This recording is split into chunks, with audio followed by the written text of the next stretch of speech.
எல்லாத்துக்கும் ஒரு அளவு இருக்கு. என் பொண்டாட்டிய பத்தி பேச உங்களுக்கு என்ன தகுதி இருக்கு? இப்படி ஒரு வார்த்தைய பிரெஞ்சு அதிபர் மேக்ரான் அமெரிக்க அதிபர் டொனால்ட் ட்ரம்ப்பை பார்த்து கேட்பாருன்னு யாருமே எதிர்பார்க்கல. உலக அரசியல்ல இப்போ இதுதான் மிகப்பெரிய ஹாட் டாபிக்.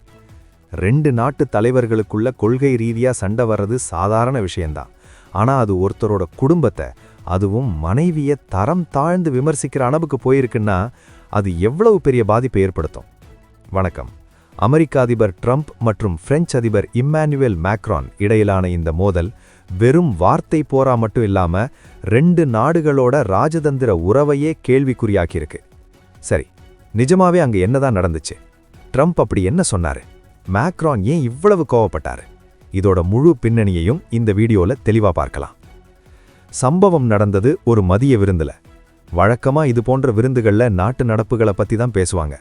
ஆனா அங்கேதான் ட்ரம்ப் ஒரு வெடியை போட்டாரு. சமீபத்துல ஒரு வீடியோ வைரலாச்சு. அதுல மேக்ரானோட மனைவி பிரிஜிட் மேக்ரான் தன் கணவரோட முகத்தை லேசா தள்ளுற மாதிரி ஒரு காட்சி இருந்துச்சு.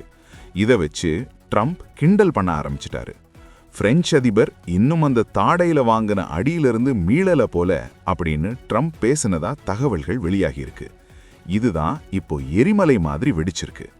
இங்கேதான் ஒரு முக்கியமான விஷயத்தை நாம கவனிக்கணும். ட்ரம்ப் இதோட நிறுத்தல.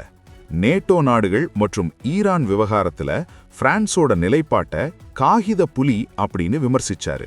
ஆனா கொள்கை ரீதியான விமர்சனத்தை விட தன் மனைவியை பத்தின தனிப்பட்ட கிண்டல் தான் மேக்ரானை ரொம்பவே காயப்படுத்தியிருக்கு.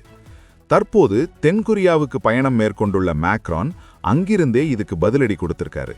ட்ரம்ப் அதிகமா பேசுறாரு, அவரோட பேச்சு கண்ணியமற்றது, தரம் தாழ்ந்தது அப்படின்னு ஓப்பனாவே சொல்லிட்டாரு.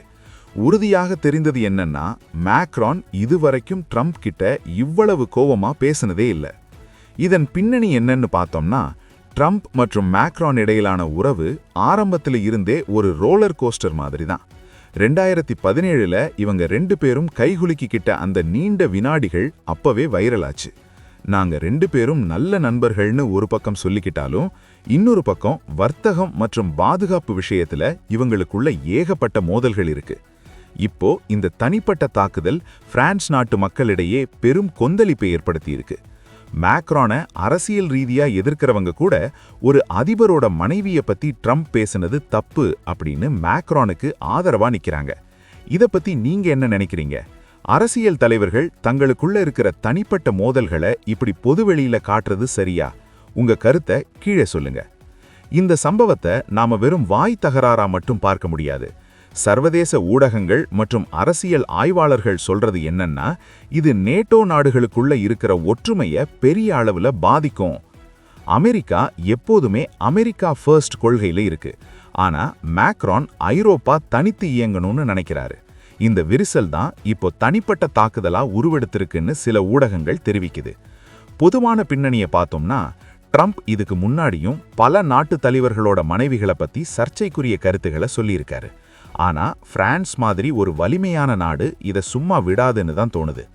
அடுத்த கட்டமா இந்த விவகாரம் இரு நாடுகளோட வர்த்தக ஒப்பந்தங்கள்ல எதிரொலிக்க வாய்ப்பு இருக்கு.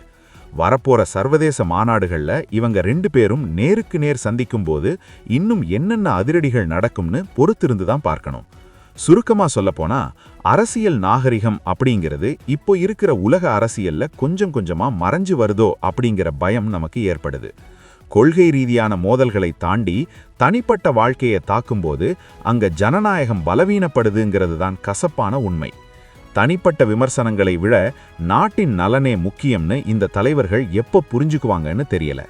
ஆனா ஒண்ணு மட்டும் நிச்சயம், மேக்ரான் கொடுத்த இந்த பதிலடி ட்ரம்ப்புக்கு ஒரு எச்சரிக்கையா தான் இருக்கும். இந்த வீடியோ உங்களுக்கு பிடிச்சிருந்தா மறக்காம ஷேர் பண்ணுங்க. உங்களுடைய மேலான கருத்துக்களை தெரிவியுங்கள். நன்றி.